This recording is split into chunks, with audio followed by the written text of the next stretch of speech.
La producción de Otra Mañana se comunica con los nuevos Motorola Moto G34 5G y Moto G24. Hello, Moto.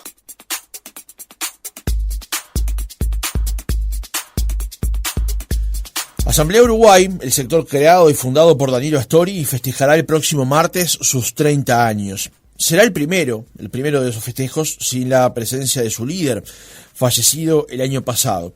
Además, ese sector, que integra Convocatoria Serenista, acaba de pasar por un nuevo reacomodamiento interno, luego de que cayera la precandidatura de Mario Vergara y sumaran sus apoyos a la precandidatura de Yamandu Orsi. ¿Cómo vive estos procesos del sector? ¿Qué implica que se haya bajado su precandidatura y ahora apoyen otra? Lo conversamos en nuestra entrevista central con José Carlos Maía, senador de Asamblea Uruguay, Convocatoria Serenista Frente Amplio. Francisco Morales, Otra Mañana. Maía, ¿cómo le va? Buenos días, gracias por acompañarnos. Bien, buenos días y muchas gracias por la invitación. Le preguntaba recién antes de salir al aire, estar preparando este evento que será el próximo martes en el Galpón, los 30 años de fundación de Asamblea Uruguay. ¿Los tiene muy ocupados justamente la preparación de este acto? Sí, claro, porque 30 años, como decías tú en la presentación de la nota, son 30 años por segunda vez en realidad, sin Danilo Astori como protagonista fundamental estando presente. Ahora me acordaba que la primera fue en la elección de 2009, cuando fue precandidato a la presidencia junto a José Mujica, que un 18 de mayo, cayó con una neumonía aguda y estaba en esa circunstancia de la neumonía y tenía no pudo, y a los 2 días eran los 15 años de Asamblea Uruguay. Claro. Entonces ahí hicimos también un galpón con mucha gente y con una actividad muy grande sin Danilo, que nos mandó una nota, y en esta oportunidad va a ser, un poco mirando un homenaje a Danilo Astori, a lo que fue su figura para el Uruguay, para el Frente y por supuesto para nosotros, y también una puesta en perspectiva, porque nosotros somos quienes tenemos que, llevar adelante sus ideas, sus propuestas, su visión de la izquierda, desde un lado propio, con una impronta distinta, pero fundamentalmente tener claro que acá, en este lado de la izquierda, hay una cantidad muy grande de gente que se siente identificada con esta línea. Y ese es el gran desafío. Hoy, ¿cómo identifica usted a Asamblea Uruguay? ¿Cómo lo ve? Teniendo en cuenta que hoy es su coordinador político, su referente político, que tiene presencia en el Senado, que tiene presencia en diputados, que tiene presencia en la Junta Departamental, pero claro, la figura de Astori eclipsaba de alguna manera también. ¿Cómo está definiéndose hoy propiamente Asamblea Uruguay? Bueno, básicamente como un espacio político que tiene presencia en todo el territorio nacional. Hay, como bien decías tú, integramos Senado, la Cámara de Diputados, las diversas juntas departamentales, ha tenido alcaldes, ha tenido suplentes de intendente, ha tenido, directores en todo el país de juntas electorales, y es una fuerza presente. Bueno, ¿cuál es el desafío? El desafío es muy claro. El desafío es, en esta etapa, tener la capacidad de trascender a la propia figura de Danilo y tratar de representar, pero en ningún momento en todos estos años uno se planteó ser ni heredero de, ni parecerse a Danilo. Simplemente, durante todos estos años, cada uno de nosotros, forjó su impronta, generó dentro de la línea de visión del Frente Amplio que tenemos y de país que tenemos, una forma de proceder, de abordar y solucionar los temas políticos y de hacer propuestas. Esa creo que es el legado, y en función de ese legado, cada uno le tiene que imprimir sus propias características. Por decir un ejemplo, después de Tabaré no hay otro Tabaré. Mujica tiene condiciones que le son propias y que tampoco son transferibles en las características de la persona. Por lo tanto, hay cosas que no te tenés que plantear nunca y tenés que marcar tu propia impronta y sumar en un proyecto, y después, por supuesto, es la gente, si te acompaña o no, si hasta qué punto y de qué manera. Pero es parte de la vida de los países, de las personas, de las instituciones, también de los partidos políticos, y en esos términos lo vemos. Con Astori todavía viviendo y liderando Asamblea Uruguay, este sector había decidido integrar la convocatoria serenista progresista junto con Fuerza Renovadora, Alianza Progresista y otros sectores. Una especie de Frente Libre Sereni 2.0, digamos. Una nueva versión de ese espacio político que estuvo presente en los gobiernos del Frente Amplio. Y el primer comunicado que ustedes habían sacado hablaban justamente de la posibilidad de una coordinación mayor entre estos sectores, y luego se planteaba en otro comunicado la de, llegado el momento, tener una candidatura en las internas del Frente Amplio. Esa candidatura se condensó en la imagen de Mario Vergara y después se decidió bajarla. La pregunta es, ¿cuál fue el proceso por el cual la candidatura de Vergara deciden retirarla y apoyar a Yamandu Orsi? Bueno, es una pregunta que supone una respuesta un poco larga que voy a tratar de sintetizar lo máximo posible. Bueno, en primer lugar, nosotros cuando nos conformamos como convocatoria, logramos tener en 2 meses más o menos un apoyo importante en materia de ¿cómo decirlo?, en materia de respaldo político electoral en el Frente. A los 2 meses o menos fuimos a las elecciones internas del Frente Amplio y ahí tuvimos fuimos terceros, 23% la 1001, 21 la 609 y la 95 18%. Entonces, a partir de eso hicimos 2 actos importantes, uno por año. Recordemos que estábamos en tiempo de pandemia, por lo tanto, juntar gente para todos era muy complejo. Entonces, hicimos 2 actos, el primero en el Atenas, después en el Welcome, y bueno, indicaba que había mucha gente que estaba detrás de esta propuesta. Claro, por supuesto que había, distintas versiones sobre el tema tener una candidatura o no, en qué términos, pero entendimos que la evolución política de la interna del Frente Amplio consolidó un proceso que se podía visorar, por supuesto, que era la polarización entre Carolina y Yamandu. Eso quitaba posibilidades de llegar a acuerdo, llegar a visibilizar una tercera pata en esto, que existe, pero que nuestras compañeras y compañeros, nos pasó en Asamblea Uruguay cuando hicimos la mesa nacional en marzo de este año, nos decían, mirá, yo sigo siendo Asamblea Uruguay, apoyo convocatoria, pero quiero elegir entre Carolina y Yamandu. Eso nos pasó a nosotros. Entonces, o ibas a una forma, de otra época, en la izquierda, en que vos decías, bueno, haces esto, estás afuera, y bajabas la línea en esos términos, o tenías niveles de flexibilidad. Bueno, eso llevó a que se terminara de conformar el escenario para discontinuar la candidatura y apoyar una de las dos, que eran las opciones que teníamos, porque no íbamos a dejar absoluta libertad, teníamos que tomar una opción. Y esa opción la tomamos por Yamandu Orsi, por razones políticas y en el marco de un acuerdo, que para nosotros es muy importante porque fundamenta lo que fueron las decisiones del por qué acompañamos la candidatura de Yamandu y sobre todo los aportes que le hicimos a su candidatura, que creemos, son significativos, por lo menos desde el punto de vista político. Ha logrado sintetizar bastante la respuesta. Ahora, la visión que nos queda a nosotros los que estamos por fuera es que fue un proceso por lo menos desorganizado, porque antes de que Vergara decidiera bajar su precandidatura, 2 sectores que integran convocatoria habían decidido no acompañar esa candidatura y acompañar finalmente la candidatura de Yamandu Orsi.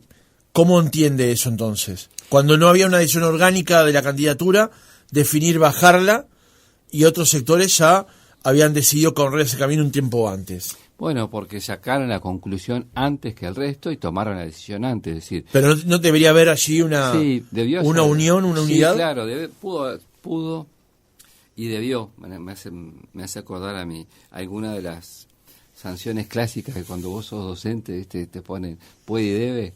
Bueno, pudo y debió haber sido distinto. Y seguramente cometimos errores, eso no hay por qué ocultarlo. Entiendo en lo personal, sobre todo en el timing de la decisión de las cosas, es decir, cuándo decidís qué. Y bueno, pero cuando haces eso, tenés pues la política es eso, tomar decisiones, pero siempre, lo importante es que la decisión vaya en el rumbo correcto. Quizás el tiempo que la tomás a veces no es el que vos quisieras o el ideal, pero lo importante para nosotros es tomar la decisión en el rumbo correcto. Y en ese sentido, yo admito, por supuesto, esa hipótesis que de afuera se ve, me planteas tú, y creo que es algo que nosotros, nos tocó vivirlo en esos términos, pero insisto, cuando pones sobre la balanza para pesar las decisiones, ahí tenés que decir, sí, pero tengo que tomar una decisión. Y si la decisión más importante es hacia dónde vos inclinás el peso político que podás tener en la izquierda en una decisión, el tema de los tiempos siendo muy importante e incluso de la forma, pasa a un segundo plano respecto a qué orientación querés enfatizar y hacia dónde le decís al Frente Amplio en este caso, porque es para el Frente, y por qué tomas la decisión. ¿Y es sano para convocatorias no tener una precandidatura en esta instancia? Bueno, en estas circunstancias sí. Sí, porque nosotros vimos cómo evolucionaba la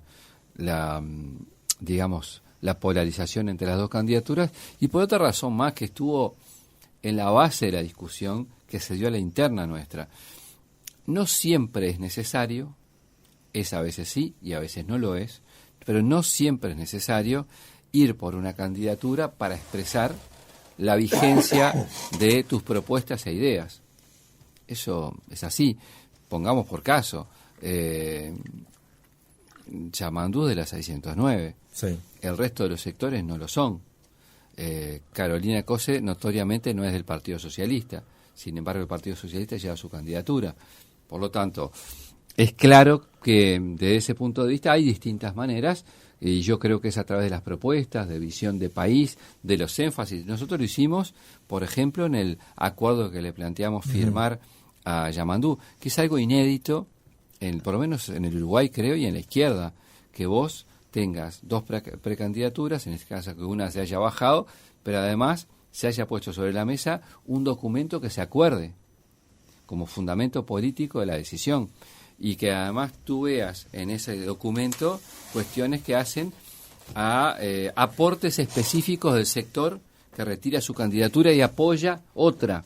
Bueno, yo creo que eso marcó algo distinto a otras decisiones anteriores, y creo que fue lo que, valoramos todos como importante. Para cerrar este capítulo, desde fuera del Frente Amplio hay consideraciones, por ejemplo, de que el Frente Amplio deja de ser amplio para ser angosto. Por ejemplo, es una frase que utilizó el senador Sebastián da Silva, que también hace pocos días usó aquí el exministro Mieres. ¿No temen ustedes de que la bajada de la candidatura de Vergada angoste las opciones a básicamente dos, digamos, que no son motorizadas por ninguno de ustedes? Bueno, a ver, primero, una de ellas ya es motorizada por nosotros, que es la de Yamandú. Y a mí me pasó de la siguiente manera. Había gente que quería votar a Yamandú y no tenía desde dónde hacerlo. Es decir, de su visión, gente que se identifica con ideas sereñistas, astoristas, y quería ir por ese lado. Bueno, ahora tiene dónde hacerlo. Y eso, mirá que tengo casos muy concretos que se han expresado en redes sociales, que me han dicho, yo siempre me había identificado con este lado, quería apoyar a este candidato y no tenía desde dónde hacerlo. Bueno, ahora tiene desde dónde hacerlo. Y después, yo qué sé, los comentarios como los que hacía referencia de tanto de Mieres como de Sebastián da Silva, bueno, son un cliché que quieren instalar, y yo qué sé, que son parte de la cosa. Es primo lejano de no sé, de los tanques rusos, de cuando gana el frente se van todas los capitales del país y las inversiones no vienen y cosas así. Son estereotipos que se utilizan políticamente, que bueno, yo no estoy de acuerdo, y que no entro un poco en eso, para serle claro. O sea, no entro Primero porque no obedecen a la realidad. Es como cuando vos hablás de radicales y moderados. Si vas a después analizar propuestas concretas, que es donde vos ves la radicalidad de las decisiones. A veces son radicales o moderados de boquilla, pero no son de acciones. Entonces, yo entiendo que la comunicación y el relato son muy importantes, pero bueno, nosotros tenemos nuestras acciones y nuestros relatos, y será la gente que evalúe. Me parece que es parte de eso, no de otra cosa. Para cerrar el tema político de las candidaturas y demás, obviamente en las últimas horas el tema que está arriba de la mesa tiene que ver con la denuncia falsa sobre Yamandu Orsi, contra Yamandu Orsi, motorizada hasta ahora por lo menos por 2 personas. Queda la duda si alguien operó por sobre estas 2 personas justamente para llevar a cabo estas denuncias. En las últimas horas y en particular en los últimos días hubo algunas declaraciones con respecto a la participación política de alguien, si hubo alguien político que participó detrás de todo esto. ¿Cómo está viendo usted este debate? Bueno, en primer lugar, me parece horrible lo que pasó. Y bueno, eran de las cosas que el Uruguay no vivía, que no tiene precedentes, ¿no? Yo no recuerdo, por lo menos en estos términos, en una campaña, y tengo unas cuantas arriba, que haya pasado esto antes. No recuerdo ni habiendo revisado la historia. Segundo, creo, por supuesto, que aplicando hasta el sentido común, que es difícil, hasta por convicción, asumir que solo estas 2 personas hayan estado pergeñando tanta cosa, sobre todo por el grado de difusión que hubo en las redes y demás. Es difícil que alguien medianamente asuma que eso pasó. Dicho esto, obviamente, el presidente de la República, que no debió haber intervenido, y parece tener la tendencia de querer meterse en la campaña, será porque no le tiene fe a su propio candidato o por qué, pero no debe meterse en la campaña. No salió a solidarizarse con uno de los candidatos, salió a hablar de algo que no se había dicho, porque nadie dijo, por lo menos los actores principales responsables de partidos, sectores o candidatos, que había una acción política partidaria atrás. Él quería que se discutiera de eso y por eso salió, no tengo ninguna duda. Pero bueno, comete una cosa, yo no voy a naturalizar que el presidente salga a hacer política partidaria siendo el presidente también mío, que no lo voté.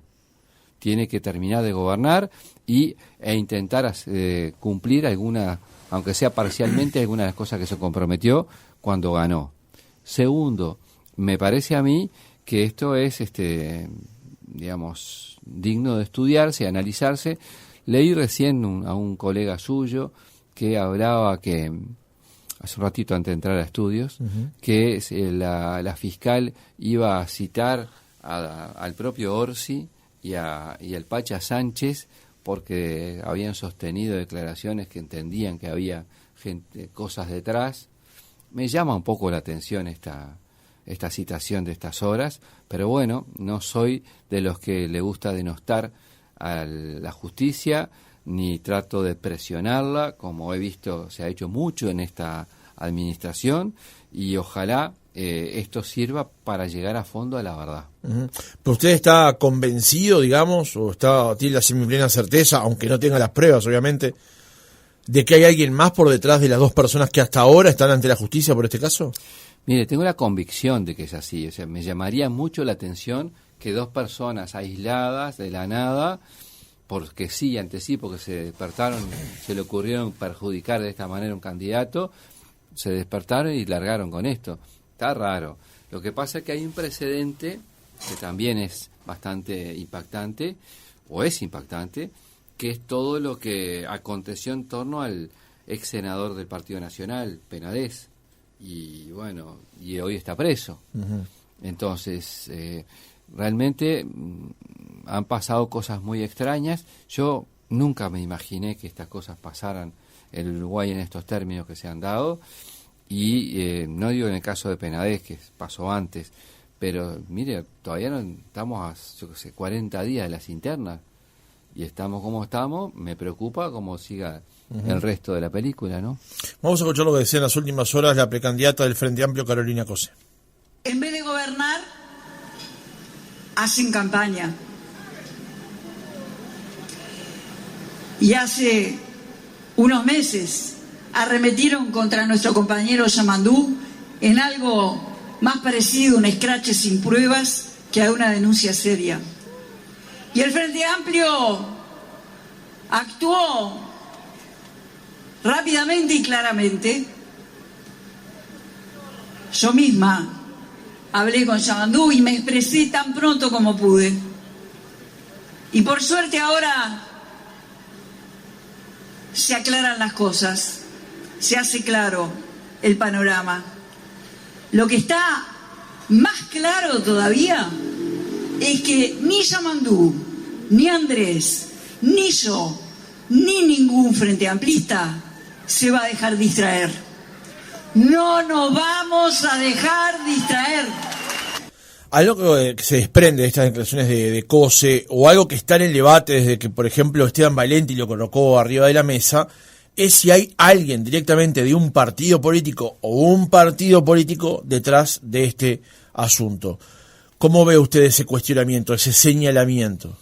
Bueno, en primer lugar, el que puso que había un partido político detrás de esto fue el presidente de la República, el primero, que salió a decirlo por todos lados, que le parecía tan grave lo que le había pasado con Orsi como decir que había un partido político detrás de eso. Segundo, yo insisto con esto, no tengo más elementos que lo que he dicho, por eso no agrego más. Yo tengo la convicción es esa es la palabra, para decir claramente que no me imagino que esto sea de dos personas que se juntaron a cuchichear y pensar cómo perjudicamos a un candidato. Todo como pasó, en los términos que se pasó, supone unos niveles de organización muy importantes, salvo que estemos ante dos eminencias de la política del mal para hacer estas cosas. Pero hay que todo esto huele mal y que hay que llegar a fondo, me parece que es indispensable. Hay otros politólogos y demás que han opinado, por ejemplo, he leído a Costa Bonino sosteniendo de dónde venía todo el tema redes y de dónde salía, o sea, hay de todo. Y bueno, ahora lo que no hay que es dejar de investigar, es eso. Yo, si fuera la fiscal, me preguntaría si estas dos personas eran capaces de hacer todo esto solas. No sé, está bien que busque la opinión de Pacha Sánchez o de Yamandú si tienen elementos concretos, pero me parece que si yo fuera ella, me estaría preguntando cómo estas dos personas, solas por sí ante sí, hicieron estas cosas. Me gustaría, yo si fuera fiscal, me preguntaría eso. Senador, le cambio de asunto radicalmente, además. Días pasados había una propuesta de Ciudadanos, del Partido Colorado, de llevar a plebiscito por la vía parlamentaria una norma que planteara lo que en su momento planteaba el fallecido senador Adrián Peña, que los ingresos a las intendencias departamentales sean por concurso o por por una vía legal, digamos, por llamado de concurso o sorteo. Cuando cayó la norma en el Parlamento por falta de votos del Partido Nacional, se planteó este otro mecanismo. Sobre un planteo que el Frente Amplio habitualmente está de acuerdo y que habitualmente comparte, sus estructuras políticas no permitieron que senadores y diputados firmaran justamente este asunto y eso naufragó.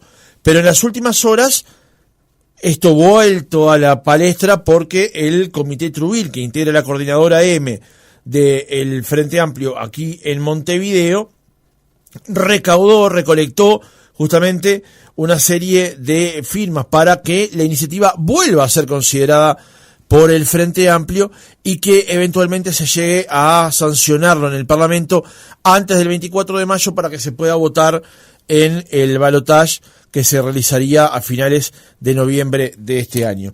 En primer lugar, ¿cómo vio el hecho de que el Frente Amplio no acompañara la propuesta de Ciudadanos?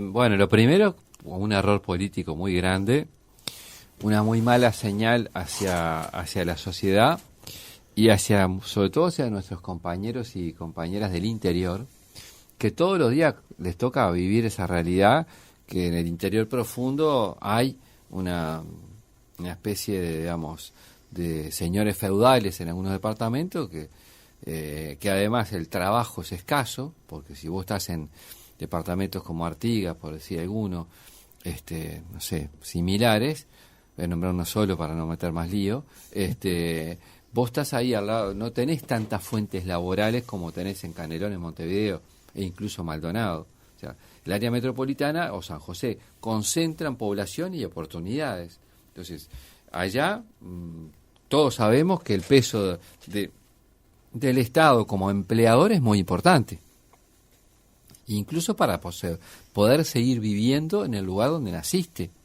Entonces, que haya la posibilidad de tener una norma, que la gente opine en una reforma constitucional, porque era eso, que todas las personas puedan ingresar por sorteo y concurso en todo el Uruguay a toda la función pública, a todo nivel, es algo que nosotros como Frente Amplista compartimos.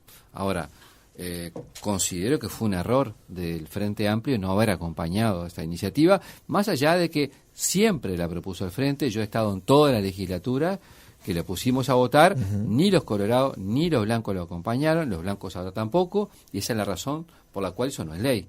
Eso no es ley porque el Partido Nacional no lo acompañó. Los votos del Frente estuvimos todos. Bueno, fue un error. Si esa es la primera pregunta sobre el tema, esa es mi respuesta. Y la segunda pregunta es cómo ve que se vuelva a reconsiderar el asunto en la interna del Frente Amplio en función de la iniciativa llevada adelante por el Comité Trujillo. Bueno, hay que analizarlo. Hay que analizarlo cómo se van a desarrollar los hechos. No me niego a esa iniciativa. Capaz que es buena cosa si coincide con el balotaje de haberlo. ¿Por qué? Porque en el balotaje vos tenés a las dos fórmulas que te van a decir si se comprometen o no a este tipo de cosas. O sea, es como que no podés sacarle la nalga a la jeringa en esto. Decís o decís lo que pensás sobre eso. Puede ser una buena iniciativa, además es menos complejo porque no tenés otros plebiscitos dando vueltas. Y bueno, eso puede ser una buena iniciativa. Habrá que analizarlo. Este tema de la consideración del Frente Amplio o cómo se supeditó a una resolución de estructuras internas también de alguna manera reaviva un viejo debate con respecto a cómo el Frente Amplio condensa sus decisiones. Un debate que el propio Astori participaba con mucha intensidad del mismo, planteando que estas estructuras y estos modos de resolver debían actualizarse en función de que el Frente Amplio resuelve por la gente que es votada a padrón abierto en elecciones nacionales y por gente que es votada en elecciones internas en unos mecanismos que son bien diferentes, digamos. ¿Sigue compartiendo esas dudas en función de este resultado de que cierto grado de la forma en la que el Frente Amplio resuelve internamente algunos temas debe ser revisada? Sí, sin duda. No ahora porque estamos en el medio del ciclo electoral y esto no se puede hacer, pero sin duda. El Frente tiene una cosa identitaria que son sus bases y que es una de sus mayores fortalezas, hasta éticas te diría, y tiene un punto similar a las redes sociales. ¿Por qué? Porque vos vas al comité de base y entre comillas, te interpela o te pregunta o intercambia contigo alguien, digamos, del llano, es decir, personas comunes y corrientes que utilizan unas horas de su vida para militar porque entienden que quieren cambiar la realidad de su barrio, de su país, su zona, lo que fuere. Yo, por ejemplo, este fin de semana estuve en dos de ellos. Estuve en Casarino y estuve en el Pinar Norte. Y bueno, los dos eran lugares muy humildes, en algún caso una casa donde un grupo de vecinos te preguntaba sobre temas centrales, y ahí estaba, yo qué sé, Óscar Andrade, Patricia González, estaba yo. O sea, hay un mano a mano directo de gente que se compromete por querer cambiar y estar al lado tuyo. Entonces eso es una parte muy buena. Donde a veces no, y sin a veces, ¿dónde cambia, dónde se hace problemática? Y bueno, cuando se puede dar que algunos sectores que integramos el Frente, y algunos de ellos tengan especial vocación por incidir ahí y a través de ahí por sus ideas más fuertes en la conducción del Frente Amplio. Es decir, cuando el Frente se mete mucho hacia adentro y se puede llegar a trasladar una especie de puja interna de peso adentro del Frente y no la posibilidad de comunicarse con la sociedad, de trasladar los problemas que ves en tu barrio o los del país y canalizarlo a través del debate, que la gente se siente partícipe. Vos bajás un programa, hasta ahora ninguno tiene programa salvo el Frente, y ese programa lo vieron personas técnicamente muy preparadas y gente seguramente que no tanto, y lo vieron en igualdad de condiciones. Entonces yo reivindico a los comités de base y reivindico al Frente Amplio en su forma de hacer política. No obstante ello, entiendo que hay cosas a revisar, y eso, primero debe ser siempre. Tenés que mirarte para poder cambiar siempre, si no sos un conservador. Uh-huh. Y segundo, es algo que se verá luego del ciclo electoral, porque no se pueden hacer las dos cosas, ganar la elección y meter cabeza para adentro. Un par de últimas preguntas para cerrar la entrevista. Usted decía recién que el Frente Amplio tiene programa. Álvaro Delgado también lo presentó hace unos días. Aquí conversamos con su coordinador. Pero días pasados la precandidata Cose presentó unos acentos propios, digamos. ¿Eso cómo se ve, digamos, con el hecho de que haya un programa único, pero luego cada candidato presente unas propuestas vinculadas con posiciones personales o aspiraciones personales en el marco del programa que se acaba de presentar, que es conjunto, digamos? Bueno, en el caso del Frente, el partido Frente Amplio tiene programa. En el caso del Partido Nacional, que presentó fue Delgado, uh-huh, y no el Partido Nacional, y ni siquiera tienen la chance, porque esa es la verdad la milanesa. Si hay un balotaje, tampoco va a ser el Partido Nacional, va a ser todos juntos contra el Frente, como ya ha pasado en varias oportunidades. Por lo tanto, no se llega de la misma manera y se actúa de otra manera. Eso hay que analizarlo en sí mismo, ¿no? Segunda cuestión, yo creo que lo de Carolina es normal, lo estuve mirando ahí. Está claro que cuando vos, teniendo un programa común, tenés candidaturas, por algo votás a una u otra. Uh-huh. Es lógico que haya énfasis distintos y miradas y características distintas, desde la impronta personal al relacionamiento con la sociedad, con el partido, hasta buscarle algunas cosas más concretas. No me parece mal, me parece bien. Nosotros cuando, por ejemplo, acordamos con Yamandú, resolvimos, por ejemplo, 8 puntos y le dijimos, acá no está escrito tal cual, lo voy a decir en términos de comunicación, sí, mejor.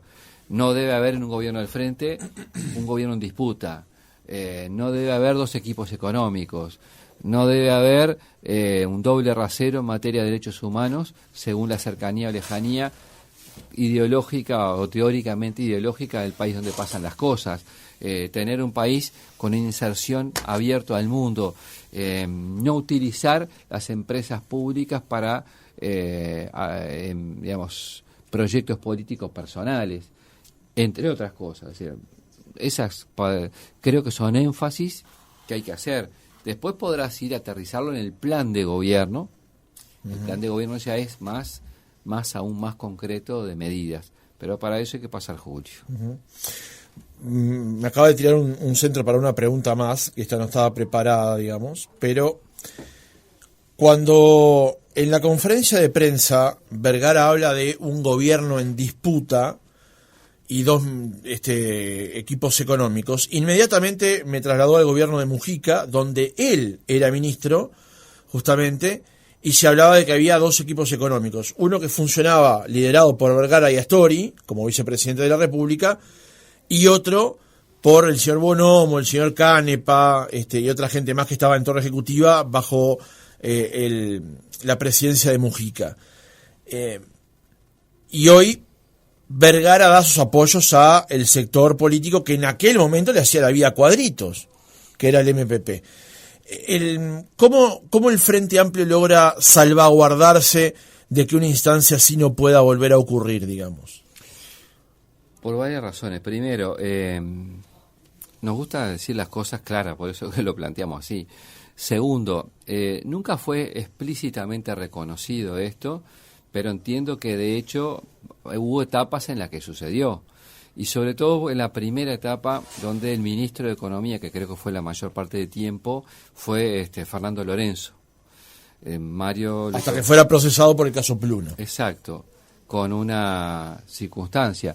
Procesado y en el informe del fiscal, porque hay que decirlo también, señala que en ningún momento tuvo nada que ver con haberse llevado un solo peso él ni nadie alrededor. En realidad el procesamiento fue por una figura que viene el año 34, que se llama abuso innominado de funciones, y que determinaba el peso que tuvo su rol según el fiscal y el dictamen de la justicia al respecto de ese episodio Pluna, pero no con hechos pero el otorgamiento del aval, digamos. Claro, pero lo digo en esos términos porque eso fue lo más preciso y está en el dictamen del fiscal, que fue el que acusó.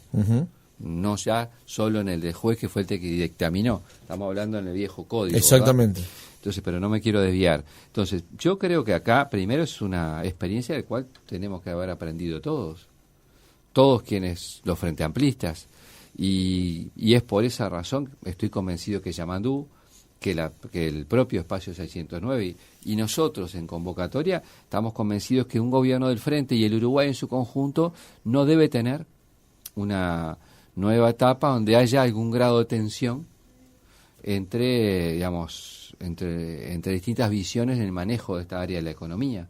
Y eso en un tiempo convivió. Es cierto también que hubo síntesis, los presupuestos nacionales, las rendiciones de cuentas, a través del Espacio 609 y a través de lo que era el FLS entonces, obtuvo gobernabilidad y a la larga en calidad de vida de la gente, me refiero a salarios, a cantidad de trabajo, calidad de trabajo, a jubilaciones y pensiones, hubo una síntesis que mejoró la calidad de vida de la gente. Bueno, aspiramos a que esto sea en esos términos.